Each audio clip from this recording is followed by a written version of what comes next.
Karen confronted me for owning a Rolls-Royce at 19, said I must have stolen it and got arrested. Welcome to Dabsy Stories. Drop a like on the video and subscribe so we can continue making videos like this one. I still remember the roar of that V12 engine, the way the silver spirit of ecstasy gleamed in the afternoon sun as I eased my brand new Rolls-Royce Ghost into the cul-de-sac.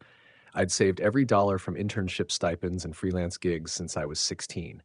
At 19, I could finally call this masterpiece mine. My neighbors waved, my friends cheered. I felt untouchable. Then Karen Peterson marched down the street, clipboard in hand, stilettos clicking on the pavement. She stopped in front of me, lips tight. "Young man," she snapped, "where did you get that car? It's clearly stolen. No one your age can afford this. I'm calling the police." I laughed. "Karen, I've been transparent. I have the title, loan documents, my bank statements, everything." I handed her a stack of certified paperwork. She skimmed it, brow furrowing. "This can't be real. I'll verify with the title office." She turned on her heel and stalked off, leaving me grinning. 20 minutes later, blue lights flooded the street. 2 officers approached, expressions severe. "Sir, we received a report of a stolen vehicle matching this description," one said. "We need to impound it and take you in for questioning." Neighbors gasped. My heart pounded. "You're making a mistake," I said, handing over my license and registration. They cuffed me in front of my own driveway as Karen watched from behind her hedges, arms crossed triumphantly. Inside the cruiser, I maintained my cool. "Check the VIN," I told the sergeant. "It's registered to me." He glanced at the paperwork, then back at me. "We'll need to confirm." I was booked on suspicion of grand theft auto. By nightfall, I was in a cell, the Ghost impounded and my reputation in tatters. I lay on that hard cot replaying my life. Late nights, coding websites, delivering pizzas after school, skimping on groceries so I could funnel every extra cent into that dream car fund. Now I'd earned the scorn of my community and a criminal record before my 20th birthday. Just past midnight, a call came. "We've contacted the DMV and your lender. Everything checks out. You're free to go." I stepped out of the cell in disbelief. The sergeant apologized quietly, and I asked him to call Karen. He hesitated, but agreed. The next morning, I found her clipboard tipping down the street, papers strewn everywhere. I pulled her aside. "You owe me an apology, and so does your HOA." She shuffled her feet, eyes darting. I'm sorry," she mumbled. "I was only protecting the neighborhood." I lifted my chin. "You nearly ruined my life. You'll issue a public apology at the next HOA meeting, or I'll sue for defamation and malicious prosecution." She paled. "Fine," she whispered. "I'll apologize." That afternoon, I parked the Ghost under my carport, engine silent but defiant. My phone buzzed with texts. Apologies from neighbors, inquiries from local news, a flood of support. I realized my misfortune had become my platform. At dusk, I drafted a petition to ban private neighborhood enforcers from making legal accusations. If entitlement like Karen's could weaponize police, any resident could be next. I hit send and watched signups soar. As the sun set, I sat behind the wheel, hand on the steering wheel's gleaming emblem. My car, my hard work, still mine, untouchable. I smiled. Karen might have called me a thief, but I'd turn her defamation into change. I woke the next morning to a notification. My story was already all over the neighborhood group chat and local news site. "Young millionaire or clueless punk," the headline read. Comments flooded in, some supportive, others convinced I was hiding dirty money. I brewed a strong coffee and went over my finances again, making sure every pay stub and bank statement was in order. At noon, I drove the Ghost to the title office. I slid a neatly bound folder across the clerk's counter. Title certificate, loan agreement from Prestige Auto Finance, wire transfer slips, IRS returns, freelance income ledgers, pages and pages proving every dime I'd earned honestly. The clerk studied each page, eyebrows rising. She stamped the folder, verified, and handed it back. "Looks all legit," she said quietly. "I'm sorry you're going through this." I breathed out a shaky laugh. "Thanks." I drove back onto Maplewood Drive, planning to drop by the HOA office next to Karen's house. But as I rounded the corner, I saw a small crowd gathering in front of Karen's gate. Curious, I parked across the street. Neighbors milled about, murmuring anxiously. I pushed through and spotted Karen at the center, clutching her clipboard as if it were proof of her victory. But something was off. Her usually immaculate hair was mussed, her blazer streaked with dirt. 2 police cruisers were parked behind her. Detective Ramirez stepped forward, holding a battered envelope. "Miss Peterson," he called, voice loud enough for everyone to hear, "you're under investigation for filing a false police report and obstructing justice." Karen's face drained of color. The plot twist hit me like a thunderclap. Karen had tried to frame me not just to humiliate me, but to shield her own corruption. Ramirez continued, "We discovered your HOA permit records were forged. You claimed special authority to detain alleged thieves. We traced the false report on the Rolls-Royce theft to your HOA email. You even altered security camera timestamps to implicate this young man." He handed the envelope to me. Inside was a copy of her own forged complaint, complete with my name and VIN. Gasps rippled through the crowd. Karen's lips trembled as Ramirez read the key phrase, "Subject unauthorized to operate such luxury, must be detained pending verification." A neighbor tapped her, pointing to a pile of muddy security uniforms on her lawn, where her HOA security team had once stood guard over the cul-de-sac. Now the uniforms lay discarded. Karen's shoulders slumped. She tried to speak, but her words caught in her throat. Ramirez signaled officers to cuff her. As they closed the handcuffs, one officer pressed a second charge. "And for assault, pushing your neighbor, Mrs. Alvarez, last week when she confronted you." Neighbors turned as Mrs. Alvarez stepped forward, cane in hand. "She shoved me into her fountain," Mrs. Alvarez confirmed. "I sprained my wrist." The officers added that charge. Karen's eyes filled with tears, though whether from fear or regret was impossible to tell. I approached her calmly. "Karen," I said, holding out the verified folder, "why didn't you just ask for my papers? You could have called me, talked to me. Instead, you weaponized your office to destroy my reputation." Her gaze flicked to the folder, shame and anger warring in her expression. She whispered, "I was scared. I thought you were hiding something bigger." Her voice cracked. "I thought this Rolls-Royce was a front for money laundering." I shook my head. Assuming crime instead of asking is cowardice, not vigilance. As the officers led her away, neighbors surrounded me. Mrs. Chen hugged me. Mr. Lee patted my shoulder. A local reporter taped the scene, microphone in hand. "Do you have any comment?" I smiled wryly. Karen underestimated a 19-year-old who works hard. Always ask first, accuse later. Back home, I found my inbox flooded with sponsorship offers and interview requests. My petition to ban HOA-run security forces had gained hundreds of signatures overnight. I drafted a press release documenting Karen's indictment and my call for legislative reform, targeting private enforcement loopholes any HOA might exploit.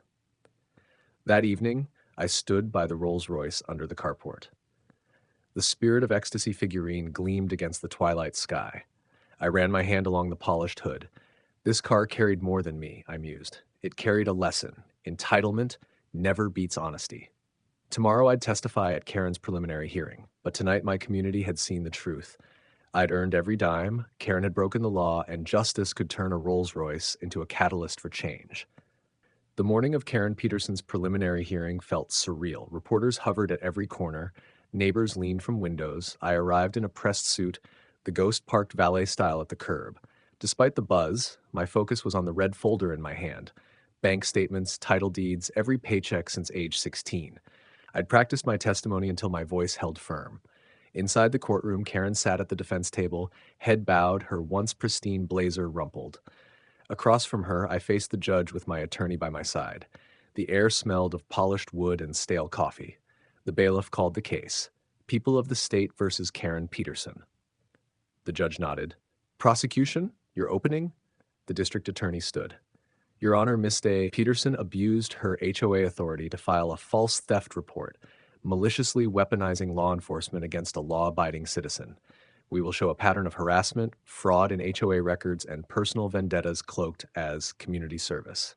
He introduced exhibits, Karen's forged HOA email, police call logs, and photographs of her clipboard with my personal details scribbled in margin.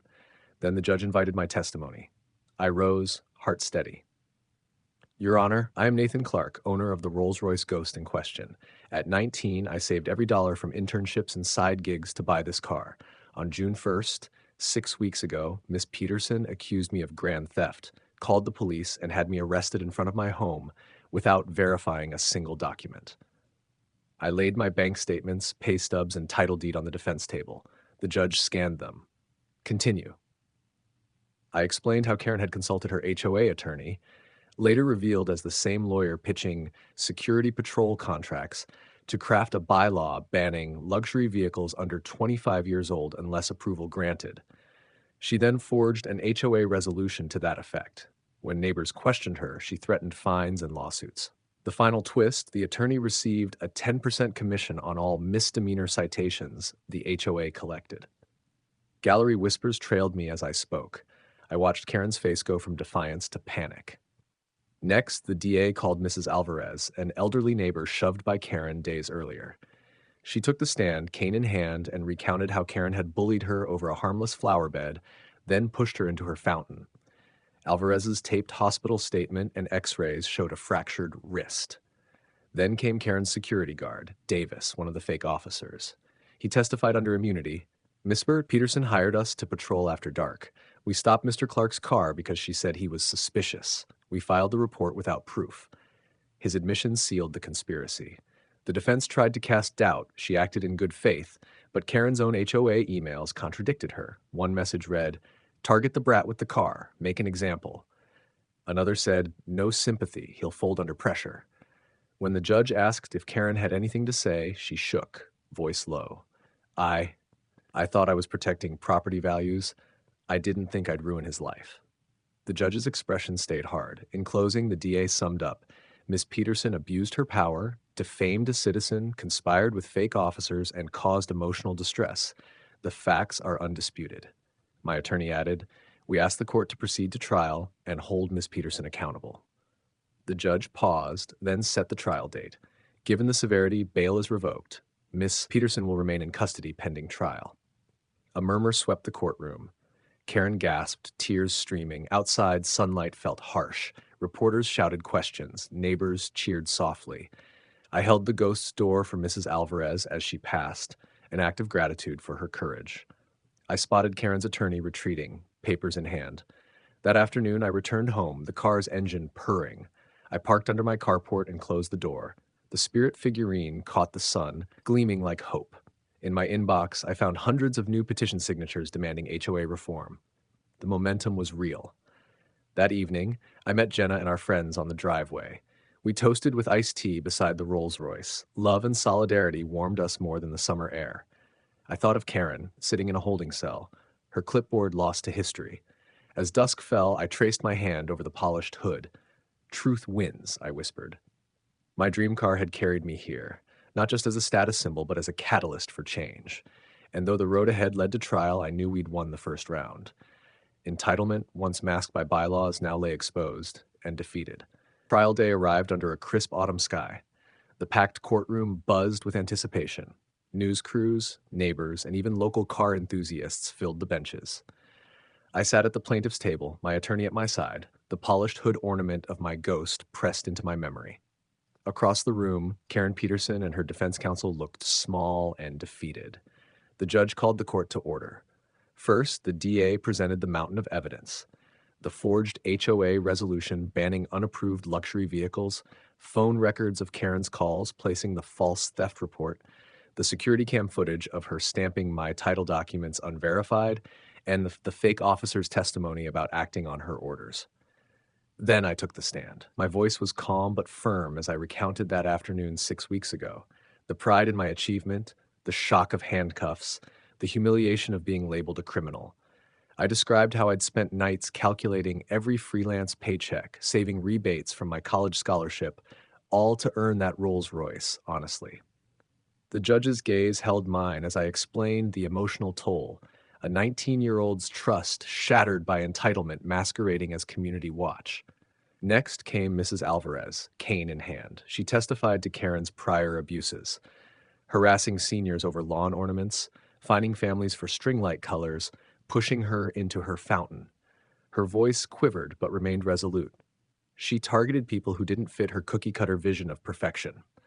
The defense tried to argue that Karen acted in good faith, but the prosecution shredded that claim with emails Karen sent praising the public shaming of show-offs and advising her security team, don't let him off easy. The judge held up the emails for all to see. In her final statement, Karen rose, eyes rimmed red. I'm sorry, she said, voice breaking. I thought I was protecting property values. The judge's expression remained stern. I hereby find you guilty of filing a false police report, defamation, conspiracy to commit malicious prosecution, and elder abuse, the judge declared. He sentenced Karen to 3 years probation, mandatory community service counseling, and a $25,000 fine payable to me for legal fees and emotional distress. He further banned her from holding any HOA office or leading any private enforcement group. The gavel fell. Relief and vindication washed over me as Karen was led away, her clipboard slipping from her grasp. Neighbors cheered softly. Mrs. Alvarez wiped tears of joy. Reporters swarmed for comments. Outside the courthouse, I embraced my friends. My phone buzzed. My petition to outlaw private HOA security had hit 10,000 signatures. The momentum was palpable. That evening, I drove the Ghost home under golden street lamps. I parked it under the carport and ran my hand along the hood. The spirit of ecstasy gleamed back, unblemished, a symbol not just of achievement, but of integrity and resilience. In the end, entitlement and false authority crumbled under the weight of truth, and a 19-year-old's dream car became the catalyst for a community's reckoning and reform. The end.